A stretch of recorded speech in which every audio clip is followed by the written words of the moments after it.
By giving, people will be helping Nationwide Children's Hospital find cures, brighten patients' holidays, and people will be able to support their neighbors when they need it most. When they donate, they will activate in real time a butterfly-inspired light show for patients this holiday season. They will add holiday cheer to the lives of kids who really need a reason to smile. No one wants to think about their child being sick, but should that day come, the donation they make this year could help the care their child could need in the future. Please give now at nationwidechildrens.org/give.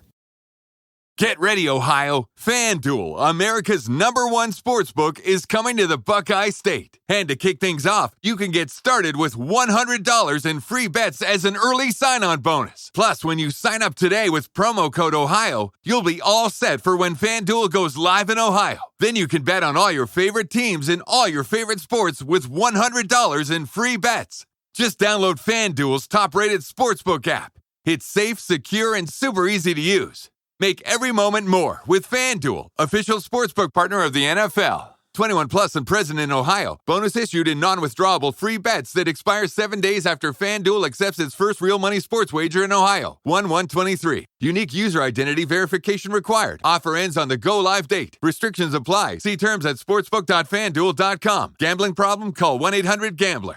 Ohio, this is your chance to get in on the action. Join today with promo code OHIO. The following show contains adult content. It's not our intent to offend anyone, but we want to inform you that if you are a child under the age of 18 or get offended easily, this next show may not be for you. The content, opinions, and subject matter of these shows are solely the choice of your show hosts and their guests, and not those of the Entertainment Network or any affiliated stations. Any comments or inquiries should be directed to those show hosts. Thank you for listening.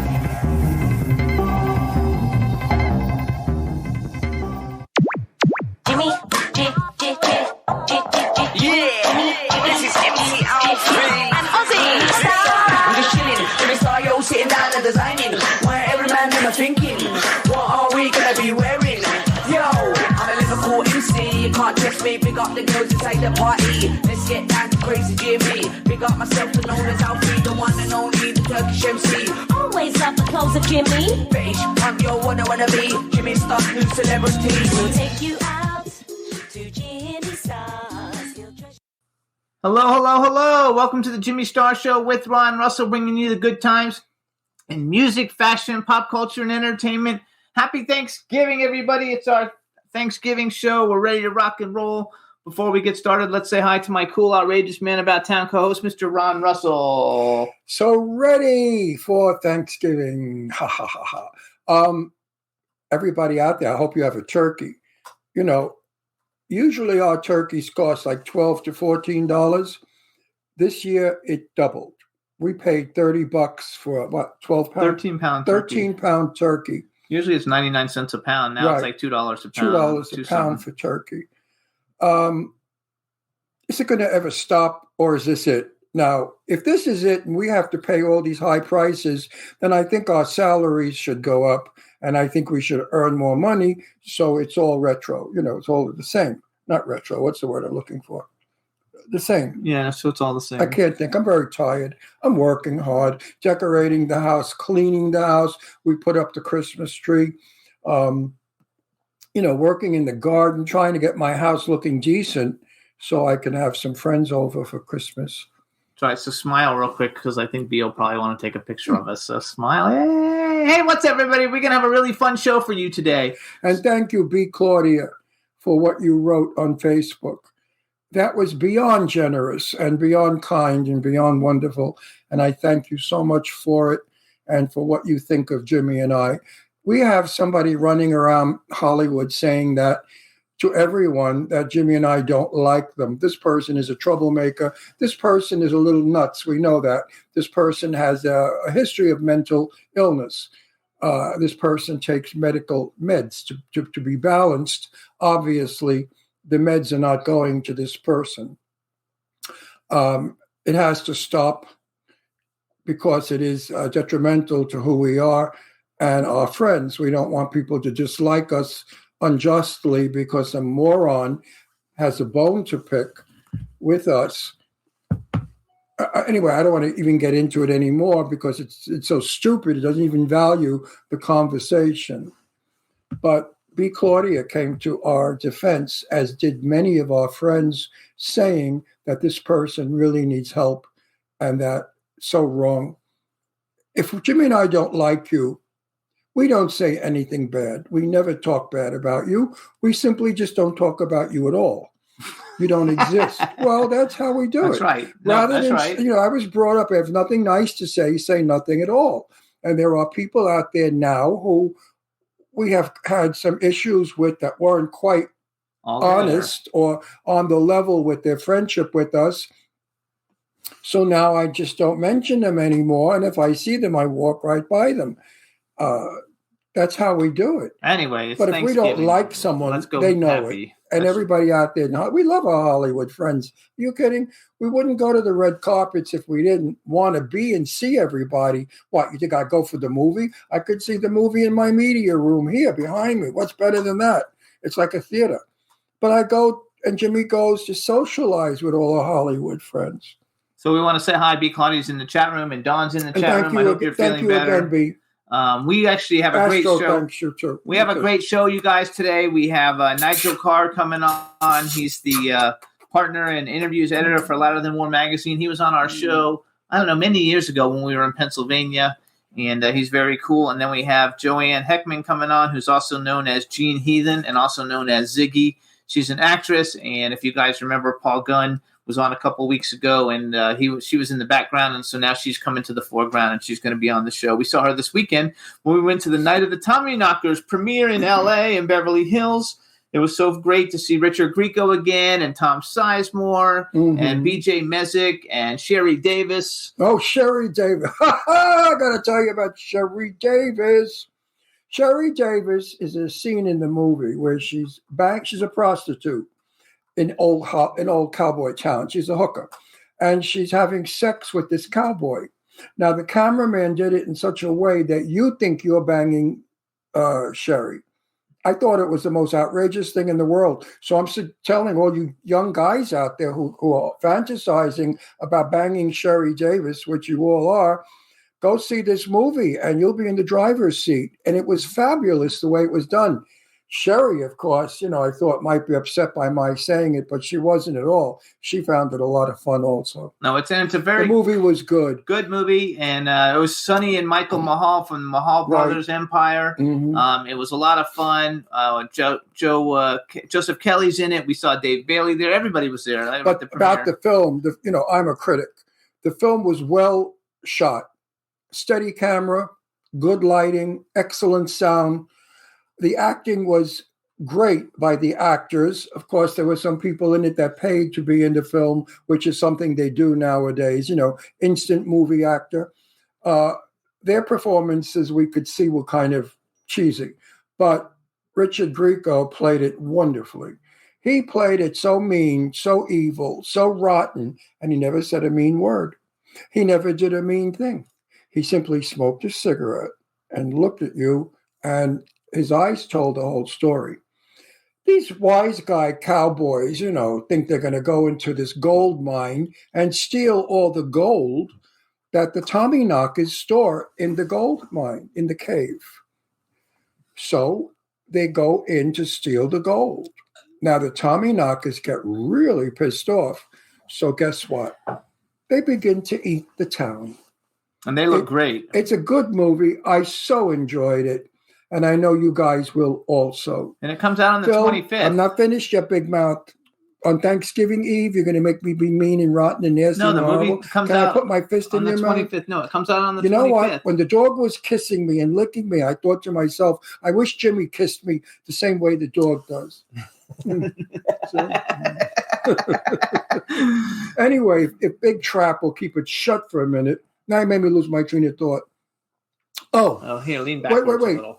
Wait. Why, we do another picture? Yeah, she said we were leaning too far forward.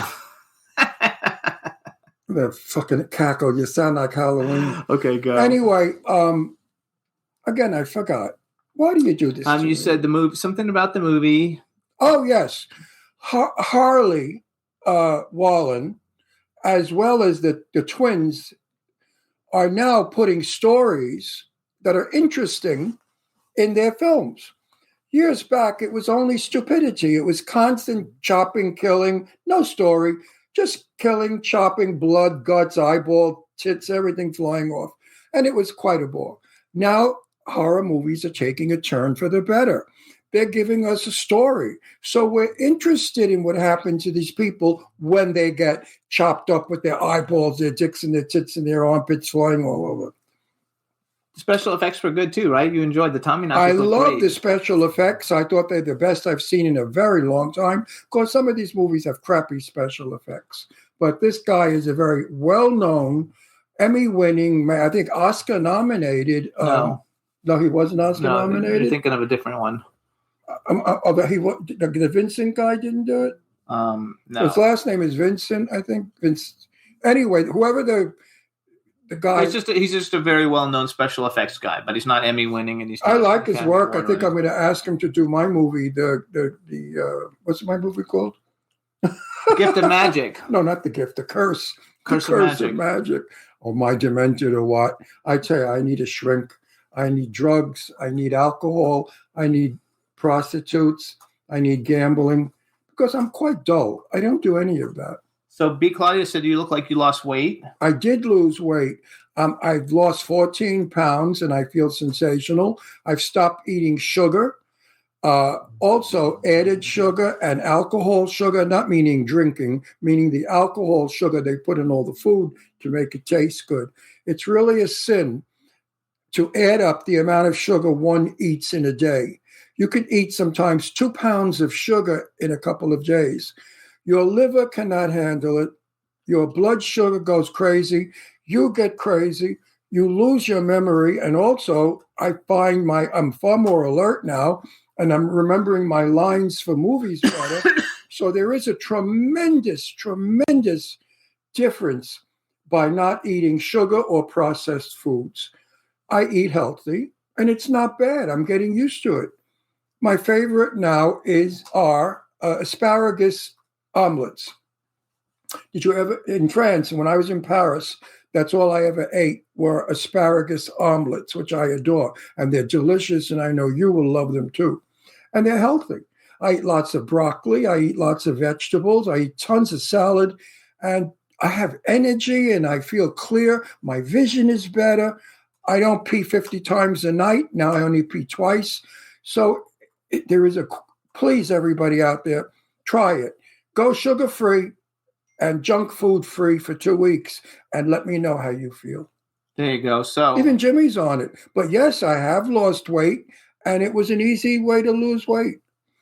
There you go. Eileen also has joined us. Eileen. She's watching. She's texting. She's not in the chat room. And Stefan just joined us. Hi, Stefan. Well, I'll talk to Eileen. Eileen, do the sugar-free diet and the no carbs. You'll be a skinny balink. But the only thing is you may be down to a 32A bra. And then, what fun would you be with a 32A bra? It says it's easy to tell that you lost weight, so that's good. We like the size of the bra you have now. What is your bra, honey? 48 She says, okay, Ron. Or 48 GGFXT? What is it? What did she say? She says it's hard to get in the chat room. I don't know why. It's hard for you to get in? I heard it's very easy to get in.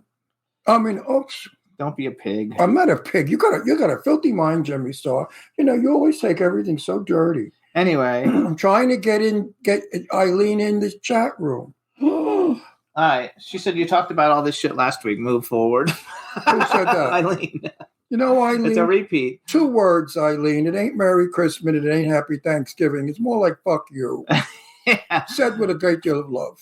So everybody, you can listen to the Jimmy Star Show with Ron Russell. We're on iHeartRadio, Apple Podcasts, iTunes, Spotify, Amazon Music, YouTube, Google Podcasts, Radio Public, TuneIn, Pandora, Amazon Prime, and SoundCloud. Those are our major outlets that we want to. I don't know what happened to us. There we go.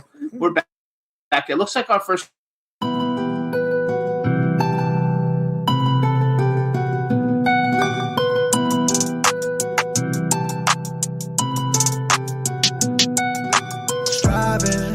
If I don't know my way, then I'ma find it. I always speak the truth, I'm never silent. Never going down, I keep on rising. till I make it to the top. I keep on climbing. You already know, yeah. Always moving fast, we never slow, yeah.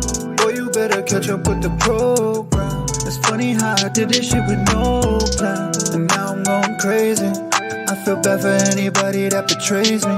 I put in work for those who couldn't cause they're lazy. One of a kind, so you should know you can't replace me. I gotta keep my focus, gotta strategize. I'm shooting for the stars, I'm looking past the skies. Been reading all these books, I'm like a mastermind. I'm hoping that I make it to the afterlife. This music about to be my day shift. Don't do no hating cause we all interrelated. I started all this from the bottom like a basement, and there's no saying how far I'm about to take it. Yeah, let's go, we in flex mode. Before I finish one, I'm looking at my next goal. I already been shining, I don't need my neck gold. This life full of attachments and you gotta let go. Striving, if I don't know my way then I'ma find it.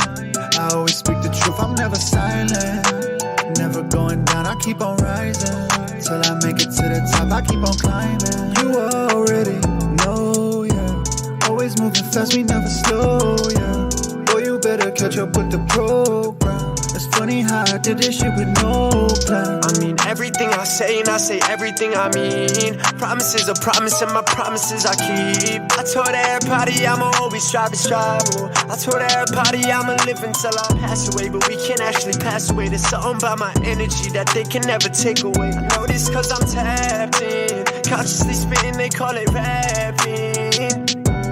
Yeah, we striving to rise and this life is perfect timing. I see people showing envy, but I never mind it. I see shawty cold digging when she should be minding. Minding for awareness, that's not what they finding. I know what you looking for, it's calling to stay. Gotta learn to take your time, this ain't minute made.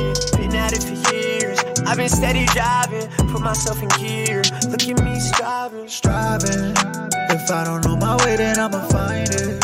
I always speak the truth, I'm never silent. Never going down, I keep on rising. Till I make it to the top, I keep on climbing. You already know, yeah. Always moving fast, we never slow, yeah. Boy, you better catch up with the program. It's funny how I did this shit with no plan.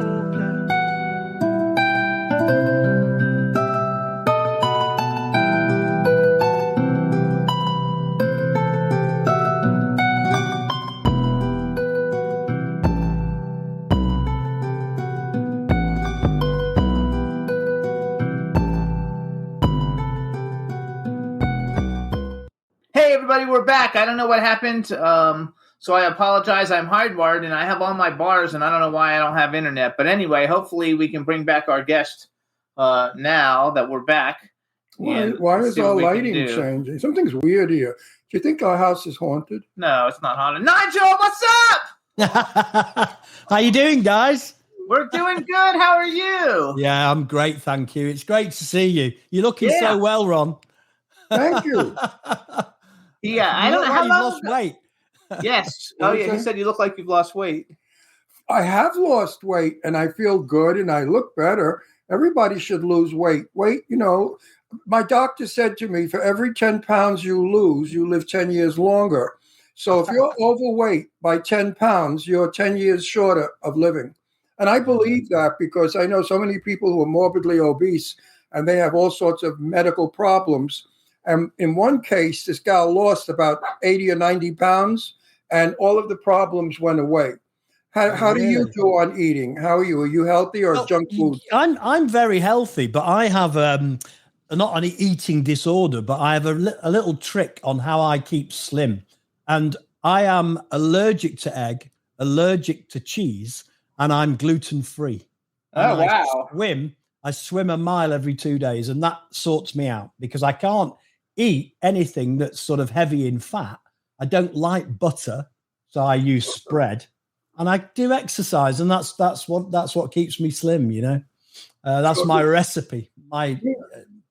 We have a friend of ours, Johnny Peretti, and he said that how he stays thin is he has sex all the time. And he calls it the sex diet. So hang on, that's also a good one. So how long ago? Wait, well, first let me do a proper introduction. All right, everybody. Now we want to welcome to the Jimmy Star Show with Ron Russell. Nigel Carr, partner and interview editor at Louder Than War magazine, the 10th biggest pop culture magazine in the world. It is. And now, like artist and writer and songwriter, which we're going to talk about in a minute, but we want to welcome you to the show. And you remember, Ron, how long ago was it that we had you on the show? We lived. Do you know what? I think it's 4 years. I think it must be 4 years. It may even be 5 years. It's got to be 5 because we've lived here for almost 5, and I know that you we were in Pennsylvania when you were. I was in the house, and now I'm in the shed. So. Yeah, I think when you were on 5 years ago, I had just celebrated my 25th birthday. That's the one. That's definitely the one. Now yeah, I'm 30. I'm 30 yeah. now, so it had to be 5 years ago. I think it's so 5 how years you been? ago. Anything romantic going on you want to tell me about? Oh, well, I've been married to my wife for so many years now. We got That married. doesn't mean anything. I asked you about how many romantic. I couldn't say that. Asking about your wife. Well, we still have the romance after years, you know, so it's nice. How many years? How many years? Well, shall I tell you, Ron? We got, sorry, Jimmy, we got married in 1979. Oh my God! Long time ago. That's 20, I was a young 43 child. years. Yeah, and I've got 8 grandchildren now. So, dude, you don't even look 43. Fuck. Thank you. You think that's a long time? I married my wife, who was a woman, a real woman. Yeah. You have to specify that now. You know, she was born a woman. Yeah. And we got married in 1967. Wow. So Summer of love. Had she not died, I would still be married. I would be married. How many years, Jim? What year? 1967. I got married. 55. Yeah, 55. So I would be married 55 years. How could that be when I'm 30? So the math Exactly. So yeah, I feel I've been married for a very, very long time, but we still love each other. So that's cool. It's a good feeling, that feeling of being married for a long time. I like it. Yeah. Yeah. It's nice security, and we've always lived together, and we've got 4 beautiful kids and 8 beautiful grandchildren. So good. They're all growing up rapidly. Are you making a lot of money? I'm doing okay, thanks very much. Well, if you were here in this country, in America, you'd have to have a lot of money in order to buy a turkey. Yes, this is true. Well, it's turkey time for you guys now, isn't it? That's right, tomorrow. Just started. Is that right? Could you believe that turkey is $2 a pound cheap, and some people are paying $3.50 a pound for a special bread turkey? What is it? Food junk-free turkeys. A turkey can cost you $60 or $70. I remember when the world was normal, when our country was normal anyway. Yeah, you could get a turkey for like $11, $12. A beautiful big 17, 18 pound turkey. Yeah. Is it going crazy in England as well as here? It's absolutely the same. Everything's really, really expensive. Food inflation in some places is like 20-25%, and overall inflation's like over 11%. So everything's gone skyward, Price of fuel, as you know, petrol.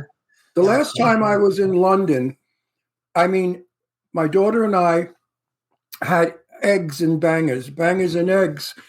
And I think it was like $21 equivalent. This is back a lot of years ago.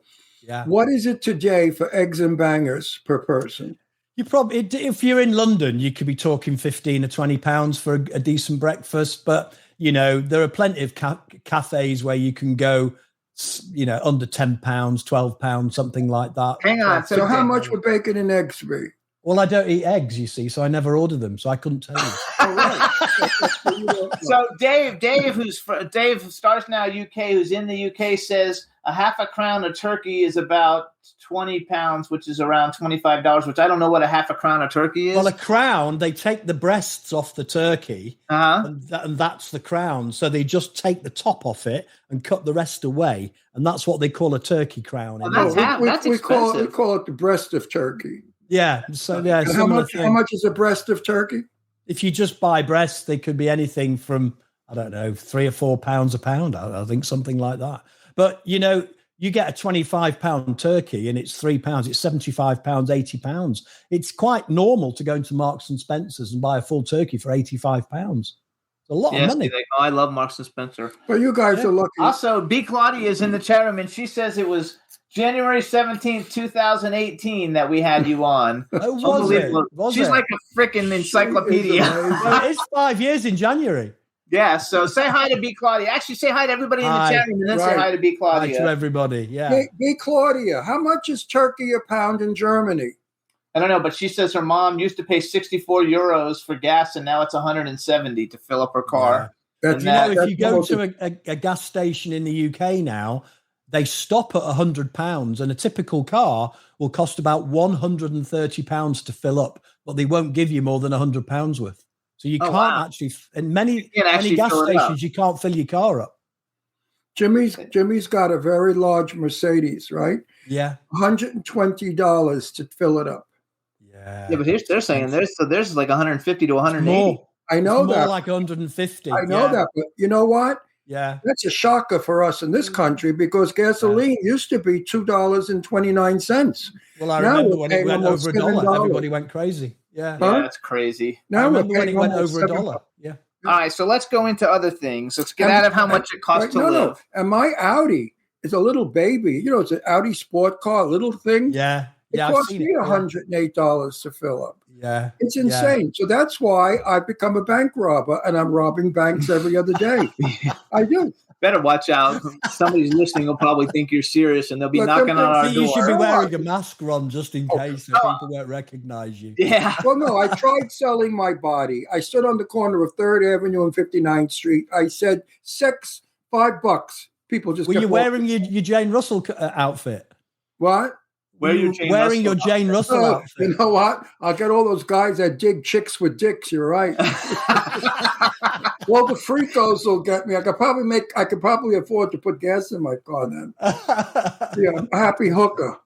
So you guys, so Nigel is the editor, interviews editor, and he's a partner of a great magazine. A great magazine, but in the interviews all kinds of great musician people. And he's very shy about it. Look at his face; it turned red. I'm going to smack him because you work I'm hard. laughing so much and it's warm. No, you work so hard to get where you are. Take the Bravos, God damn it! Take the Bravos. Oh wait, I forgot. Before we do any talk about the song, because we actually got the video and we're going to play it so everybody can see fabulous. it. But you got to say hi to Eileen because I know she was in the chat room. I don't know if she still is. Hi, Eileen. Hi, Eileen. And, we FaceTimed the other day, so we've spoken recently. So okay, that's good. And Diane just joined us. Hey, Diane, what's up? Love you. All right, so so you have a new song, and you're the actual writer. You wrote the song. Do you know what?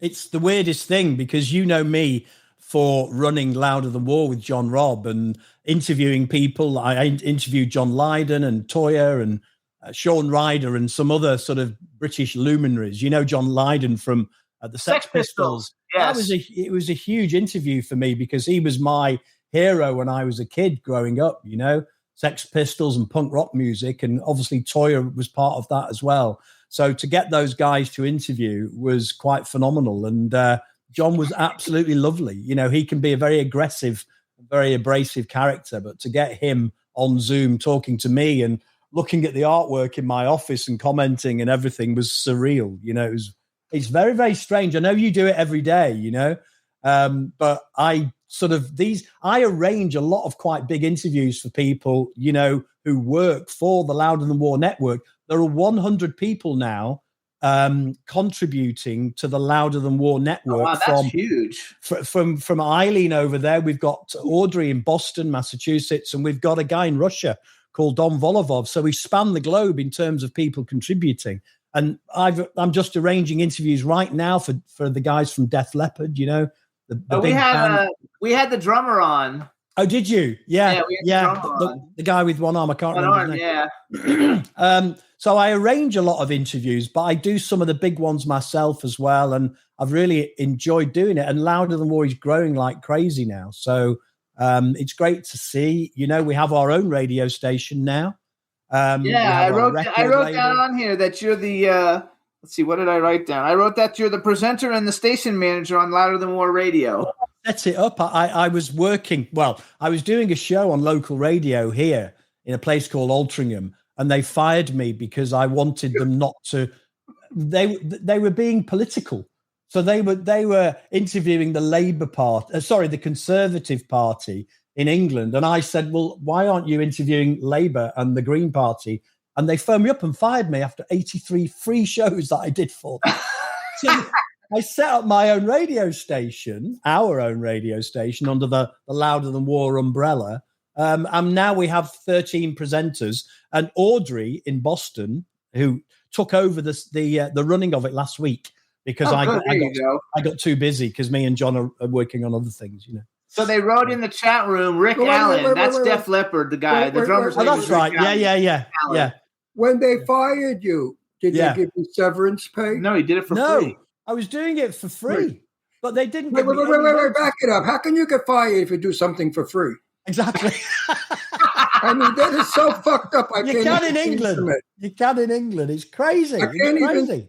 What are these people on drugs or stupid or born brain dead? I mean, stupid. Who are these idiots? Mostly stupid. He said. So who are they? Who are they? Stephen Carlton Woods. Let's out them. Let's out them. Stephen Carlton Woods. He's the main protagonist. There you go, Stephen. Fuck you. Yeah. And, you got this wonderful talent for free, and you have the audacity to fucking fire him. Exactly. I was outraged. Absolutely outraged. But I've still got some friends there. You know, Rod Maxwell, he's still a friend of mine, and we have a beer occasionally. I didn't fall out with all of them. I just got fired by the management team. But you know what? It's the best thing that can happen, because I went off and set up our own radio station. That's right, which is way cooler. When we don't need him. It's cool. It's super cool. When I was a very young fellow, I quit school at 16 years old to be an actor because I didn't think mathematics would ever work in my life. So I did odd jobs. I must have been fired more times than anybody I ever know, because I worked once in a supermarket and I didn't know how to give change because I can't add. And then I once worked in a bra factory as a bookkeeper, and they fired me 2 hours after I was there because I couldn't add. And I just continued getting these. He's not good with money, giving change. Plus, he doesn't like to touch it. No, I never touched money. And I kept saying, I got to get a role in a movie. And then it happened, and I got a role in a movie with Sophia Loren and Tab Hunter. So it was all, and I didn't get fired. But it was all worth it. So, out there. And it's the only time I've ever been fired in my life. Wait a second. Let me complete my thought. It's interesting. Sorry, yeah. No. You chose to do what you're doing above becoming a bank president or a CEO of a toy factory. This is true. And you do it well. So I'm going to encourage people out there. An education that is taught to everyone may not be the education that you need in this world. Yeah. Do what your heart tells you to do. Yeah. Learn it the best and become as successful as this guy that just got fired. Yeah. But also be courteous. Go for what you want. I believe in that. Yeah. I agree with that 100%. I went to a grammar school in England, and there was two things that they taught me. One was numeracy, which is interesting. So I worked in my parents' greengrocer's shop, so I could add up really, really well, and that put me in good stead. And the second thing that it taught me was courtesy, and so you always be polite to people. That's not like that anymore, though. Now the customer's not always. When I grew up, the customer was always right. Now they tell the customer to go fuck themselves. Oh yeah, I'm finding that too. Yeah, but true. Not in my industry. One of my cheesy jobs, I was 17 years old. I worked in Bloomingdale's in the men's department, and a woman came in to buy a shirt. She had me crazy looking at all the shirts. So when I got down to the bottom shirt, I simply said out loud to myself, "Lady, give me a break, buy a shirt." Well, she was a store shopper. I didn't know it, and they fired me. For saying that, because if a customer would have heard that, they would have been offended. But you learned. You only did it once. What? You only did it once. You learned. I was. They didn't give him a second chance. I was used. My grandmother used to make lunch for me, and I'd say, "Noni, how come you're making lunch for me? I'm going to work." She said, "You'll be home." Brilliant. In 2 hours. She knew you too well. So let's. I want to go to your. Okay, so you work for the greatest music pop culture publication ever, but then we think it is. You had a dream. This is crazy. Honestly, Jimmy, it's mental. I was watching the World Cup 4 years ago, And England had just played one match, and I was all euphoric. And I thought, oh, this is great. And then I went to sleep that night, and I woke up with a tune in my head. And it kept whizzing round this, you better believe it. Oh, you better be. So I'd got this chorus running around my head. And very unusually, I still remembered it when I woke up. And I ran downstairs and I grabbed my guitar and I wrote the tune in about 20 minutes. I wrote the song and all the lyrics and everything else. And at that stage, it included every member of the England football team, which was crazy because there were about 22 people in the song. And then, where does it come from? Sorry, where does it come from? Comes from above somehow. No, seriously, how do you even get it? Where do you hang on to it? This is his first one. No, I don't know. I have dreamt songs before, but sitting down and actually being able to write them and write what I consider to be, or rather my friends consider to be, a really great melody, and it kind of zings, it zings along.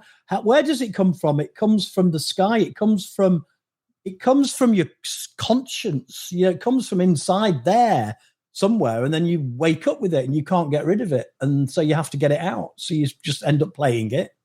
Do you think possibly you're a reincarnation of a great musician years ago?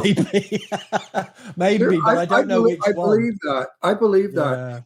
There was a 6-year-old boy who never took a piano lesson and played Chopin on the piano. Yeah. And nobody understood how this kid could do it. Yeah. Well, I don't know how I've managed to get to this young age of. You don't think that young age? maybe somebody's channeling through you? Do they believe in that?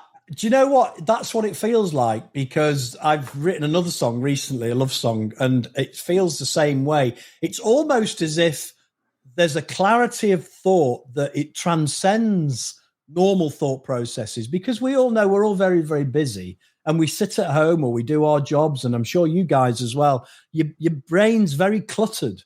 And when you lie in bed in the morning, you'll wake up at 4 or 5 o'clock, your mind is incredibly clear because you're not having to do anything physically or mentally or anything like that.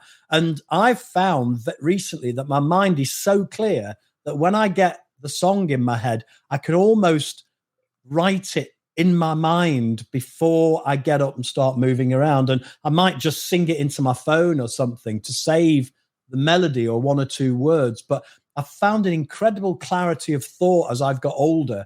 And maybe because I'm not as responsible, because the kids are mostly left home and the grandkids, of course, are all being looked after. And so maybe because you've got less stress in your life, maybe your brain's just more open to receiving whatever is being sent to you and then interpreting it. I can't describe it, but I've heard it from other people. Paul McCartney wrote yesterday the same way. He dreamt it and called it Scrambled Eggs. So wait, let's tell him. Okay, so the name of the song is "Come On England, You Better Believe It." But then you made a group, and your super group is called "My Beating Heart." My Beating Heart. Yeah, so that's another thing. So I dreamt the song 4 years ago, put it in a drawer, put it on YouTube, left it alone. A friend of mine, Mike Bennett, who's a really celebrated producer. He's worked with Fuzzbox, Fat White Family, The Fall, Wishbone Ash, Emerson, Lake and Palmer, The Specials, Ian Brown, Toyah, loads and loads of influential people in the UK and on the world stage. And he said, Nigel, you've got to turn this into a bona fide song. I've got some friends. And I went, okay, so who's the first? Well, I know Jay Stapley, and Jay Stapley plays in Roger Waters' band, Roger Waters' Bleeding Hearts band, the Tubular Bells, which he's touring now. He was in Suede originally. I used to love Suede. He's just the most incredible guitarist. I'm like, really? Okay. And who else? Well, we've got Craig Gannon from the Smiths. Oh, okay then. And I love this. And we got Funky Si from The Fall, and to top it all off, we had some local people as well. Dave Gleave, Melanie Williams, who sings with Hacienda Classical. She had a hit with Sub Sub, and then the icing on the cake is that we got the third Pet Shop Boy, Pete Gledel, who was on tour in LA, where you are. He was on tour in LA, and then he was flying to Seattle to do a show with New Order and the Pet Shop Boys, and he sent me the final mix on the morning he was playing the show in Seattle of the football record, Come on England, You Better Believe It. And all of that has kind of combined into this serendipitous situation where all these people fell into place under the guidance of Mike Bennett, genius maverick record producer. I produced the kids that you see in the video. So we got a local school, Chorlton High School. I couldn't figure out how to pronounce it. Chorlton. Okay. Chorlton High School. Chorlton. That's just outside of Manchester. And they learnt it in their music lesson. It was incredible. And then we went up to the school and there was an engineer there and a recording studio in the school. So we recorded them in the school. We videoed it. And then we kind of put it all together. And it's taken 9 months to develop it, to bring the ideas to fruition, to get the children on top. Do you know the story of Another Brick in the Wall, Jimmy? I don't remember. I mean, I do and I don't remember. Yeah. Well, they had this great album, The Wall, of course. It came out in 1979. Yes. Pink Floyd. And they wanted to lift a single from it. And Pink Floyd were not known as a singles band. And the last hit they'd had was in 1967 with See Emily Play. So they'd not had a hit for 12 years. And Bob Ezrin was the producer. And Bob Ezrin produced Schools Out for Alice Cooper. And Bob Ezrin said, you take this bit, Another Brick in the Wall, you flip it, double the verse, double the vocal, and stick some children on it. I guarantee you'll have a hit. So, and they did. And they did. They got to number one. So it was number one. It was the Christmas number one in 1979. And so I said, we got to get some children on the record. The children were going to sound fantastic. So Melanie managed to get the children to sing on the record. And it was a hoot. It really was. So basically, though, then you wrote this as like your anthem for England for FIFA World Cup. Yeah. I have to tell you, like, so I don't know if it's because I'm gay or just I don't watch soccer. Oh, you're gay? I would have like soccer. I mean, like the whole soccer thing. Like, I know it's a big deal, and we have certain friends that are actually most of them are foreigners, though. They're like from another country, and they always watch soccer when it's like on. I love soccer. My uncle was a very famous soccer player. Oh, really? Yeah, he was Paolo Giorgenti. In Genoa. He played for Genoa. Way back. Now, I want to tell you something. I wrote a song, seriously, when I was 10 years old, and Walt Disney stole it. Whoa. He did. Walt Disney, I'll sing it for you. Hi-ho, hi-ho, I'm off to the burlesque show. I paid 2 bits to see 2 tits. Hi-ho, hi-ho, hi-ho. And he stole it, and he put it in Snow White, that son of a bitch. And I never got a nickel. I never got a dime, nothing. Have you ever been stolen? Has anybody ever stolen your music? No, because I've not written enough. Who knows? It can happen. It can happen. So let's play it for everybody. What I want you to do, Juan is our engineer, and he's got the video. So you introduce it, and then he's going to play it, and then we'll be back after everybody watches it. Yeah, cool. So, everybody, this is My Beating Heart, and Come on England, You Better Believe It. Yay!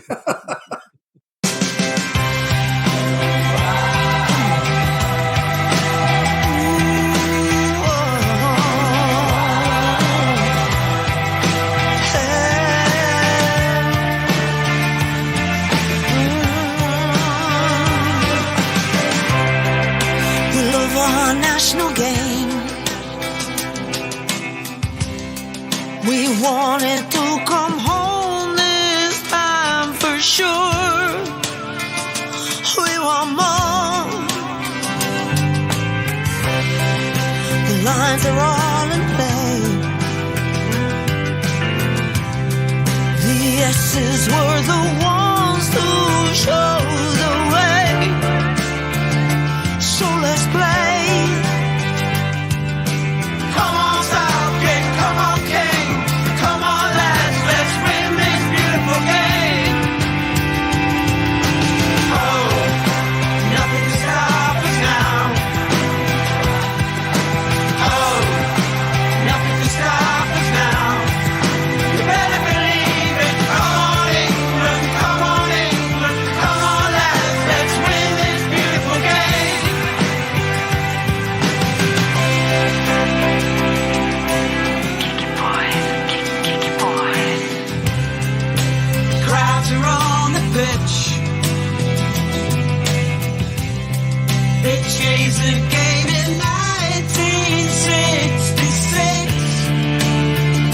We got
Hey, congratulations. Well, if that song doesn't get them to win, nothing will. Thank you It's so a very much. happy, up song and very, I like it. It's Are you really, playing really guitar? uplifting. Are you playing guitar in one of the scenes? Well, I was, but I don't play guitar very, very well. And what I've found is that you don't really have to be a wonderful guitarist to write a great melody. And as long as you've got the melody, you can interpret it for other people to play better than you, then you don't have to be such an aficionado on the guitar. So I am there sitting, just strumming the guitar just for effect. Yeah, I saw it one time that I thought it was you at least. So Yeah, Dave but I Hughes didn't play from the UK wrote, all we hear in England is the remake from, I don't even know what this means, Bad L and Skinner. Why have I not heard this? And then he wants to know if, I told him it just came out, right? It just came out. It literally came out Friday, so we don't know yet. So I said yesterday. Yeah, there's a couple of guys in England called Badil and Skinner, and they're two comedians, and they have released three lions on the chest, the logo of the England football team. It's called Three Lions, and they've redone it. They've actually released it about 4 times now. But it's a bit cynical, and it's a great song. It's written by Ian Brody from the Lightning Seeds. No, he loves this. Like they love it. They all asking if they can share it, which I already said yes, they can. Share away. You just share away, everybody. Share it all over the place. Now, everywhere. It's on Spotify, Amazon. It's on iTunes. It's on Deezer. It's on all the platforms now. Under My Beating Heart. Come on, My Beating Heart, you guys. Well, and we've been sharing it everywhere, and we've got some CDs printed up to put on the website, mybeatingheartmusic.com. So, everybody loves it, but it's a big push to get from creating what you think is special and getting it out there. You guys know it's so hard.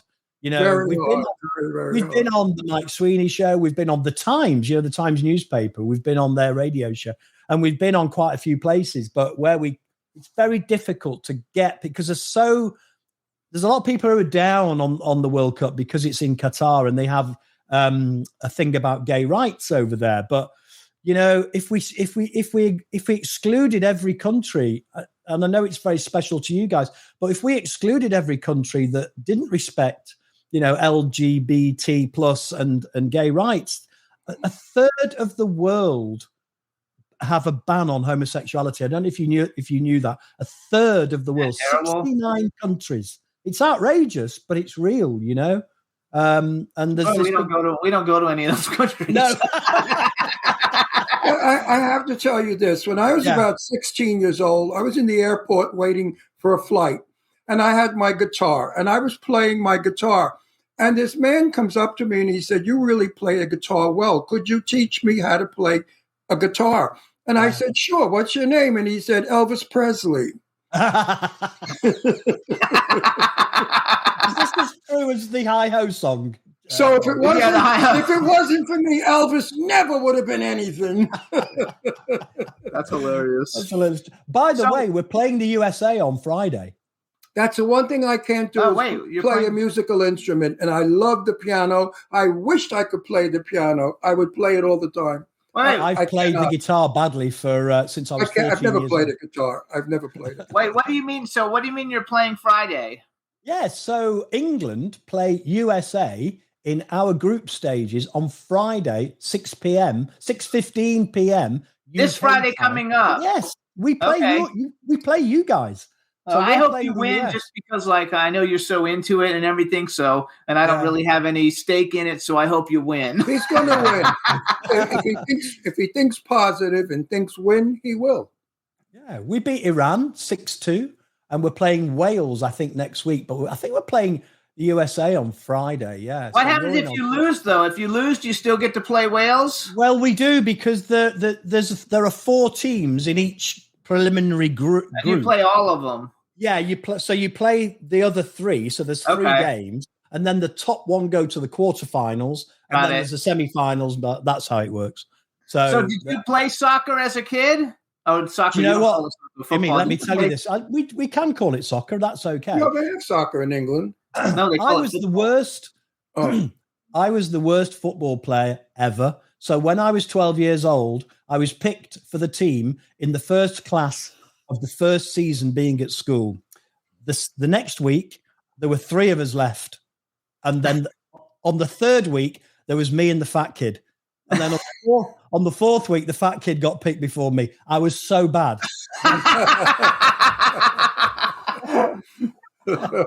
I can't play either. I used to see a moving ball. Play football. I used to play football. And one time this guy got up from the bleachers and he comes over to me and he said, Ron, I wish I could play football like you. I said, listen, Joe Namath, in time you will. Yeah, Joe Namath. I'm surprised you even know Joe Namath is. Well, I remember him from wearing nylons. He used to wear nylons on a commercial. Yeah. Is that right? I was the same with cricket. I can't see a moving ball. Same with golf. Once the ball leaves me, it's out of sight. I can't see it. So I'm hopeless. So I was playing cricket. I played soccer and I played baseball, and I quit all of them to play tennis because I wasn't good with the team sport thing. And I was really good at tennis, so I played tennis. And Jimmy's very good at any game that has to do with balls. Yeah, I am. I'm okay as long as they're slow moving. Yeah, as long as they're slow moving. I like them attached. So who are some of the people everybody in the video looked great. Like right now, who are some of your favorite bands? Are there any popular UK bands that are out right now that you think, oh my God, I fucking love these people? Well, I went to see Deep Purple 2 weeks ago in the arena in Manchester. And you know what? I don't know if you're a fan of Deep Purple, but their album Made in Japan that came out in 1972 is one of the best live albums ever. And I loved them. They're not a young band, but I absolutely adored them. And they were so great. And Ian Gillan, 77 years old now, and he still sings with that shrill voice, if you know anything about Deep Purple. It's just incredible. But on the world stage, some bands in England now, like Yard Act, the Blinders are still a great band. Gilla Band from Dublin, they're incredible. The Slow Readers Club, they're a great band too. England is cluttered with a lot of bands that are making a lot of noise in small venues. And you know my history, Ron and Jimmy. So I spend a lot of time in clubs, the whole 50 or 100 people. And I love seeing some of these small bands. Document, another one that I absolutely adore. So Deja Vega, great band, So how often do you go out? How often do you go out, and do you take your wife with you? No. Well, Lorraine sings in a choir. She doesn't really like the type of music that I like, because I like, pounding punk music or something like drill and bass like the Aphex Twins. So for me, it's got to be hard, like Prodigy. It's got to really test the senses, and bands like Gilla Band and Thank, bands like that, they really kind of test you, and to sit in a room with that full blast. I used to hang out with the guys in Prodigy years ago. Yeah, many, like when I was fucking young and dumb. Yeah, well, Keith Flint died, of course, about 5 years ago. The lead singer, who sang Firestarter, but there's Liam Howlett and Kermit, not Kermit. There was all kinds of band. There was all kinds of bands from I don't know, from when I was younger. We used to hang out at this club in Fort Lauderdale, and Marilyn Manson was already there before he was Marilyn Manson. I saw Marilyn Manson a couple of years ago when he broke his leg, and he wouldn't allow our photographer into the gig, and I had to review the gig, so he didn't get a very good review. Yeah. So we used to have Marilyn Manson, and there was a band called Gods and Monsters and a band called Dead Star Assembly. Dead Star Assembly, and we used to hang out with them all the time. They all shopped in my comic store back in the day, so that was my fun. Granddaughter's into My Chemical Romance now, and that's kind of she's 13 years old and she's loving Gerard Way. I actually met them too. met them too. Yeah. And she loves them, and those bands like Green Day and My Chemical Romance, they don't kind of go away, do they? They're eternally popular. They keep bouncing back. I guess so. I haven't seen anything though. I haven't listened to My Chemical Romance in 15 years, probably. But I remember because I have a picture when with Gerard Way, and I was wearing a T-shirt and it said, "Please don't feed the models." Well, I was in England, and a group of kids came up to me and they said, "Ron, would you manage us?" And I listened to their music. And of course, I didn't like their music. And I gave them good advice. I said, you'll never be anything. Trust me. And what's your group called? And they said, the Beatles. Just so you know, too, Meg and Teresa. Hi, Meg and Teresa are in the chat room. Meg, Teresa, you're in trouble with me because you don't answer your fucking phone. And I called you twice. And when I come to New York, I'm going to bitch smack you. That's my make-believe sister. We're friends since teenagers. We went to each other's weddings. We had our children together. She's my dearest and best friend in the world. My sister, Teresa. And Meg, of course, is my ex-lover. Her husband doesn't know it. So also, I wrote on here, besides being... Not really, Meg. How do people... Wait, I got to clean that up. Meg is married to Alan, and Alan is a lung specialist at Ohio Hospital. Oh. So please, I never had sex with Meg. Let's clear that up. So I have a question for you then, real quick. So first of all, how do people listen to Louder Than War Radio? Where do they go? You just go on the Louder Than War website, and there's a tab that says radio, and you can literally hit that button, and then you can just listen to it live. It plays 24/7. Tonight we've got Audrey Golden's show. It starts at 11 p.m. She's like I said, from Boston, Massachusetts, and she's doing a show on women in music.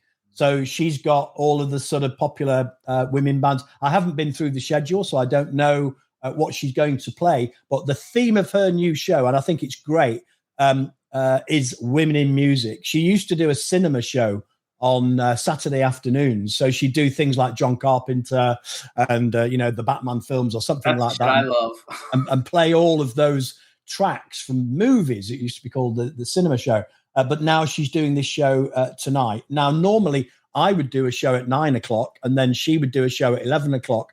But during the promo for the football record, I've suspended my show until January. So I'll be back in January doing my show every Wednesday night. So literally go to louderthanwar.com and hit radio. And there you go, you guys. That's how you can hear it. I also wrote down, so you're a digital marketing consultant. You have your own company called Carousel Projects, and it says specializing in SEO and PPC. Okay, I don't know what PPC is. What is PPC? Well, I still do. I think I was doing that 5 years ago when I last spoke to you. And basically, we look after websites. And so if you want to be number one for international PR, then I will make your site come up top of Google. That's what SEO is. I know what SEO is, but what's PPC? Is it PPC is pay-per-click. Yeah. Pay-per-click. Okay. Yeah. SEO I know, but the pay-per-click I didn't know. PPC sounds like a drug from the hippie days. Yeah. But Nigel, I have to say this in all sincerity and honesty. I'm happy that you're successful in making money and that you no longer have to sell your body. Thank you very much. It was tough. It really was. Selling your body can be a little rough on you after a bit of time.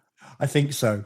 So. Yeah. You didn't find that funny. Wait till I come to England and kick you around. I did find it funny. No, you didn't. I'm going to kick because you're afraid I exposed you now. Now everybody knows that you used to be a hustler. I used to see you in Piccadilly Circus. Piccadilly Circus. Hanging out on Piccadilly Circus. I used to see you on the elephant naked. With my fishnets on. Yes.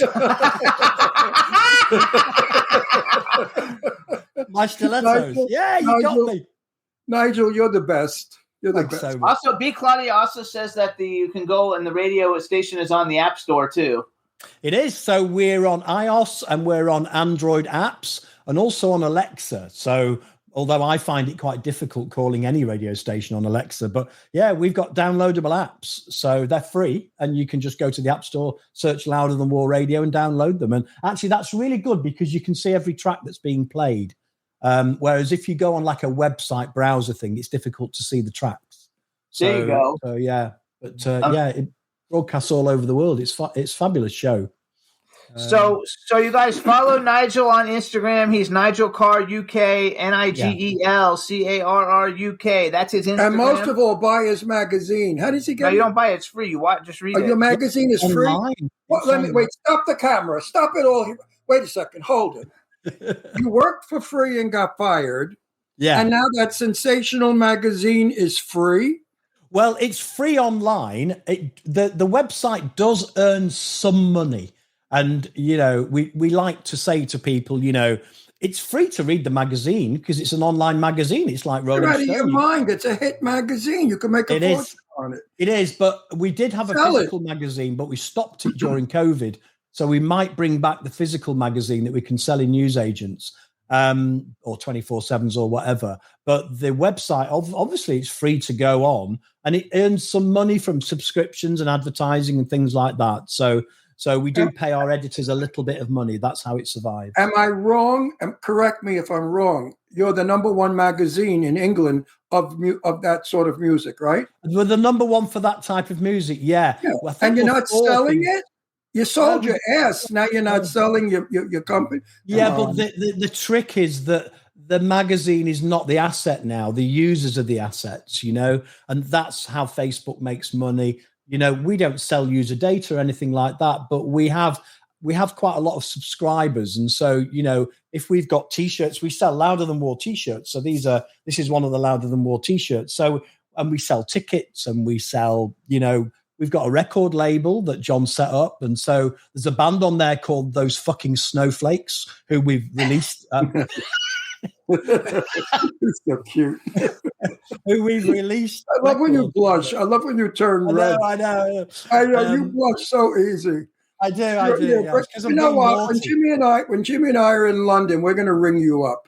I'm going to come down and see you. I'll take you out. You're come to Palm Springs. The weather's gorgeous here now. 75 and 80 in the day and 55 at night. Just for anybody too who doesn't remember, so John Robb, he was talking about John Robb, and John Robb is from the Membranes, and he's been on our show at least twice before. You guys, really great guy. He's my partner in Louder Than War, and he's extremely altruistic. He likes people to do well around him. He'll always give a time and a place for people. He's so nice. Yeah, he's fabulous. Yeah, I can remember. Nothing negative to say about John. John is the reason that Louder Than War exists.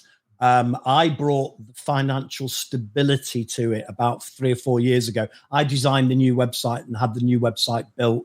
And I organize all the advertising and everything else and keep it afloat, really, because a few years ago it was in danger of just disappearing because there were too many problems. It wasn't making any money. The server costs, you know what it's like. You've got costs when you've got to maintain things. Yes. And so it's a very stable organization now. And we've got this lovely hierarchy of me and John and editors and sub-editors and all the writers and photographers. And it's a really wholesome organization where people feel fulfilled writing for us.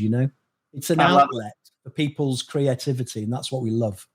No, I love it. All right, so again, you guys, check out louderthanwar.com. Follow Nigel Carr UK on Instagram. Watch the video, stream the single, buy the single. The name of the single is "Come On England." Come on, England! You better believe it. Believe it. By My Beating Heart. And if you just stick My Beating Heart, Come On England, you better believe it, into YouTube. You can see the video. Share the video all over the place, you guys. Yeah. It's a great song. The video's a lot of fun. And congratulations to you for putting it all together. Yes, and I have a message to your wife. And the message to your wife is... You're going to make me blush again, aren't you? She's a very lucky lady. Ella Ron Russell said, "You're a very lucky lady." I'm going to play it. I'm going to play the video later when you've... No, I mean, she could have married a bum. She could have married a creep. Right? John Robb was on in June. Absolutely right. She married a musical genius who has put together a magazine that is probably one of the best magazines anybody that loves music wants to read. Yeah. I think. Are you all over the world? Yeah, your magazine is all over. Yeah, we're in every country, right? We have quite a big readership in the US. Yeah. Yeah, you're all over 25%. The world. 25 to 30% come from the US. Wow, US is growing very strongly. You're big shit. Yeah, we've co-located. We have a CDN system, a content distribution network. So we're co-located all around the world, in Australia, America, everywhere. So it makes the site very quick. Good for you, Nigel. Good for you. All right, so Nigel, good luck with everything. We want to wish you well. Have a great Christmas season. Yes. Have a happy Thanksgiving. And thank you, and good luck Friday. Thank you. Thank you so much, you two. Hope to see you in Palm Springs one day. Well, you come to Manchester and I'll treat you. We are coming to Manchester. We will. I want to go to Italy soon, just that Jimmy doesn't have time to get away. We have 6 movies to make. If I have a moment, I'm going to fly to New York and then go to London, and from London go to Genoa, and then back. Nice. So all good though. Nigel, thank you so much. Thanks so much for having me on, guys. Bye. Congratulations. Thank you. Thank you. Yay. What a great guy. He is such a cool guy. And you know what? He really made that magazine happen because, you know, it was a concept. And now it's the best magazine. 10th. I think it's the 10th biggest one in the world. In the world. I mean, this man is a VIP. Again, you guys, that's louderthanwar.com. We're going to take a quick music break, you guys. Here's the Nicotine Dolls, What Makes You Sad. Nicotine Dolls. And then we will be back with our next guest. What kind of name is Nicotine Dolls? I don't know. It's just a fucking They great smoke name. and they sing? This is like one of my favorite bands right now, you guys. Check out the Nicotine Dolls, What Makes You Sad.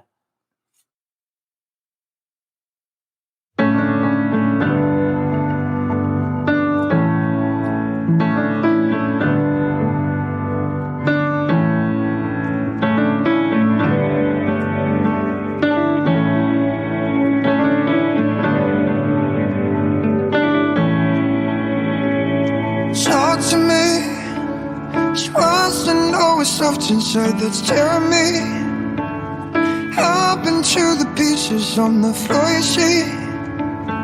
I don't have an answer for you now. Stick around, I'll find a reason. Tell me what makes you sad. Tell me what makes you sad. You said tell me what makes you sad. Oh, tell me what makes you sad. Every breath and step and word that's falling out of me, it's like a hammer to the knees of who I wanna be. Somebody who's easy to be around. My adjective is overwhelming. Tell me what makes you sad. Tell me what makes you sad. You should tell me what makes you sad. Oh, tell me what makes. I said, well, it's more than you know. It's more than you know. It's more than you know. It's more than you. If I said too much, or realize you made a choice and loving me, you regret.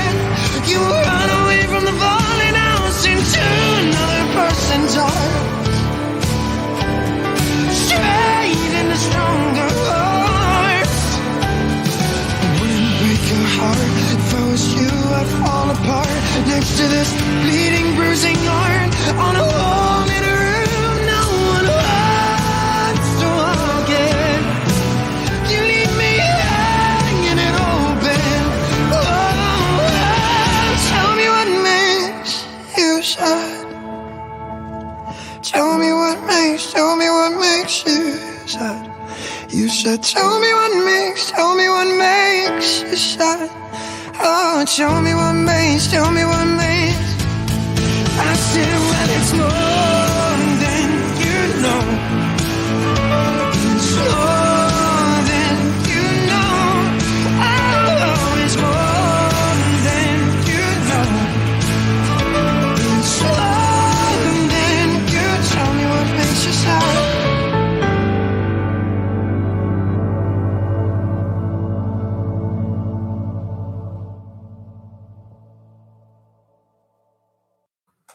Hey, everybody, that was the Nicotine Dolls. Tell me what makes you sad. Nicotine Dolls. I thought they would be girls, number one. And number two, why would anybody want the name Nicotine? Nicotine is poison. It's no good for you. I don't know, but I love them. They're probably my favorite band at the moment. Well, they should just call themselves like the Romantics or something like that, because their music was very romantic. Yeah, it was very good. And he actually, they got famous for being on America's Got Talent. I know that, but their name doesn't go with their music. Oh, Mike Wagner joined us too. What's up, Mike Wagner? And we want to give a proper shout out to Diane McClure-Repetto, who's in the chat room. Diane, hope everything is good. It was great seeing you Saturday night. And if you want delicious fudge, contact Diane. Candy, yes. She has a company that makes the most delicious candy. Of course, I don't eat it anymore because I don't eat sugar, but I will remember always what it tastes like. Absolutely. It's so much fun. Anyway, so our next guest should be coming in any minute. Until then, I'm going to send an email just to make sure. Oh, wait, she's here. So we've got tomato. her. She's the tomato. I named her the tomato. It's a fun. And at the red carpet for Tommy Knockers, she looked at me. She said, "I'm the tomato." I said, "Of course, I know who you are." I didn't know who she was. I know who the tomato was. That's hilarious. Years ago. Get ready, Ohio. FanDuel, America's #1 sportsbook, is coming to the Buckeye State. And to kick things off, you can get started with $100 in free bets as an early sign-up bonus. Plus, when you sign up today with promo code OhioSB, you'll be all set for when FanDuel goes live in Ohio. Then you can bet on all your favorite teams and all your favorite sports with $100 in free bets. Just download FanDuel's top-rated sportsbook app. It's safe, secure, and super easy to use. Ohio, this is your chance to get in on the action. Join today with promo code OhioSB. Make every moment more with FanDuel, official sportsbook partner of the NFL.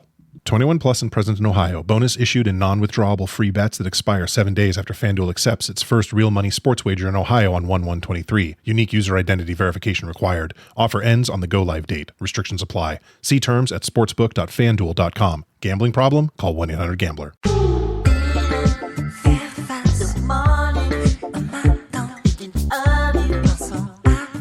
If you're hearing this song on your phone, in your car, or in aisle 7 of the grocery store, you're not really hearing it. You're not really hearing the hypnotic disco synth as clearly as you could.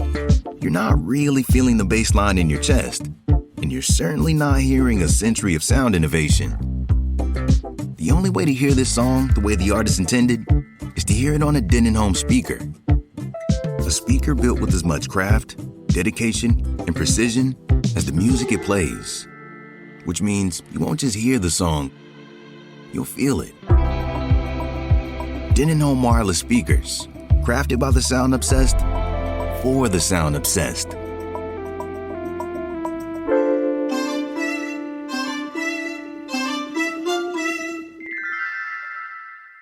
By giving, people will be helping Nationwide Children's Hospital find cures, brighten patients' holidays, and people will be able to support their neighbors when they need it most. When they donate, they will activate in real time a butterfly-inspired light show for patients this holiday season. They will add holiday cheer to the lives of kids who really need a reason to smile. No one wants to think about their child being sick, but should that day come, the donation they make this year could help the care their child could need in the future. Please give now at nationwidechildrens.org/give.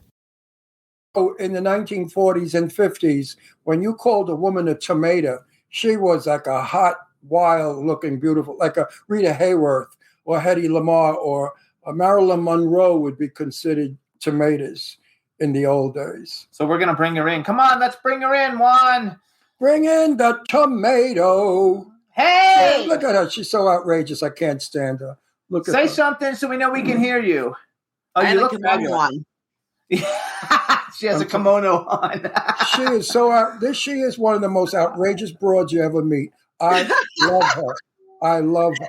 She's my new friend. Welcome. Yay. All right. So first, let me introduce you. All right, everybody. Now we want to welcome to the Jimmy Star Show with Ron Russell, dancer, actress, costume designer, producer, and many, many more things. We have Jean Heathen, also known as Anna Heckman, also known as Ziggy, also known as just one little thing. Yay!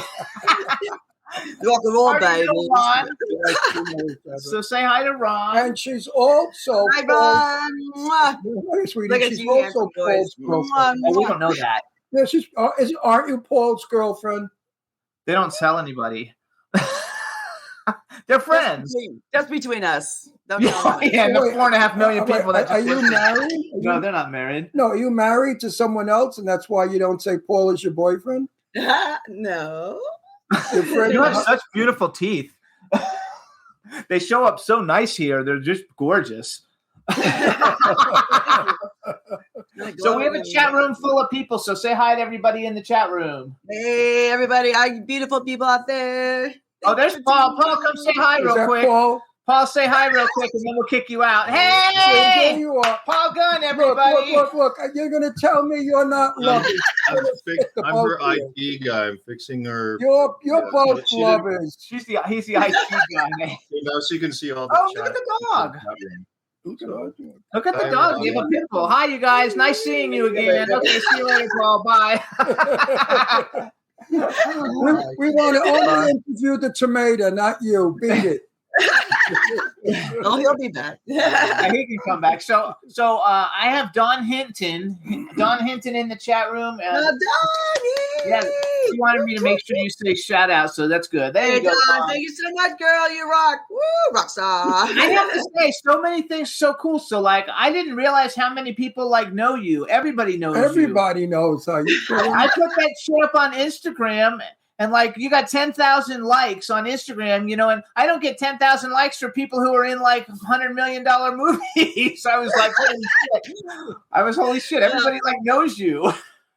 I've been around. I'm an old broad. I've been around a while, You look fabulous though, and I love the teeth, and I love the way you look Saturday night. Also, you were looking smoking hot on Saturday night. You guys you had it going on.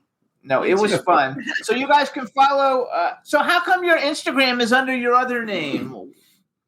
Oh, geez, long story. Oh, wow. I'll just fuck it then. I'm just going to tell people what it is. You don't have to tell us. So you guys, if you want to follow her on Instagram, it's at JO_Anna, ANNA_Heckman, HECKMAN. You should try to all that shit. Jean Heathen is awesome. It kind of like fits perfect.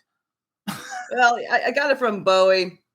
See, for a while, I was out of commission from a really bad car wreck and couldn't walk for 3 years, broke 13 bones, 9 surgeries. Wow. Brutal.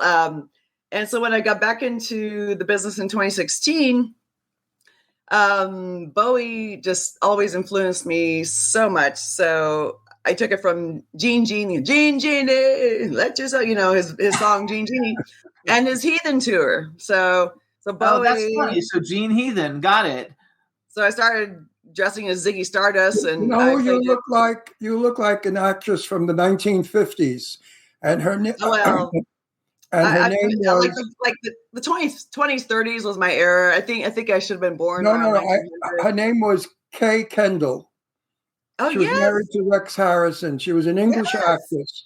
You know Kay Kendall? She was in Lay Girls. She had the big black hat and Lay Girls. She said she grew up on all those movies. Okay, so you know Kay Kendall. Who are some of your favorite older, like Hollywood classic movie stars that you like a lot? Okay, Greta Garbo. He loves.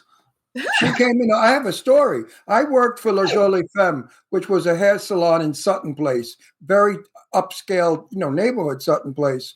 And my boss, Gloria Gelman, came in the back and said, all of you people behave. Greta Garbo's coming in to have her bangs trimmed. Oh, no, truthfully. And if any of you make anything out of the way, you're going to get fired or killed. Well, Garbo was sitting in the front lounge for 1 minute waiting.